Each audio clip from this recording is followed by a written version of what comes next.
Hello friends, இது வந்து Sunday mini vlog. Sunday அன்னைக்கு பங்குனி உத்திரனால காலையிலே கோவிலுக்கு கிளம்பிட்டோம். எங்களுக்கு வந்து தூத்துக்குடி கிட்ட தான் கோவில் இருக்குது. ஒரு 2 மணி நேரம் ட்ராவல் பண்ணி போகிற மாதிரி இருக்கும். ஸோ அதனால் லஞ்சு கொண்டு போயிட்டோம். லெமன் ரைஸு வெள்ளை துவையல் தான் லஞ்சுக்கு கொண்டு போயிருந்தோம். ரொம்ப சூப்பராக இருந்தது காம்பினேஷனே. அப்புறம் காலைல வந்து பிரேக்ஃபாஸ்ட்டாக தோசையும் கொத்தமல்லி சட்னியும் பண்ணியிருந்தேன். ஸோ அதே சாப்பிட்டு கிளம்பியாச்சு. வெயில் தான் பயங்கர வெயிலாக இருந்தது. காரில் தான் போகிறனால பெருசாக தெரியல. அன்றைக்கி டேவே ரொம்ப சூப்பராக இருந்தது.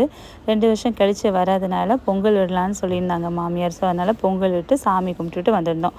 கரெக்டாக லீவும் அந்த டைம் வர மாதிரி இருந்தது. பங்குனி உத்திரத்துக்கு கோயில் போகணுன்னு இருந்திருக்கு போல். ரொம்ப சூப்பராக ஹாப்பியாக இருந்துச்சு அன்றைக்கி.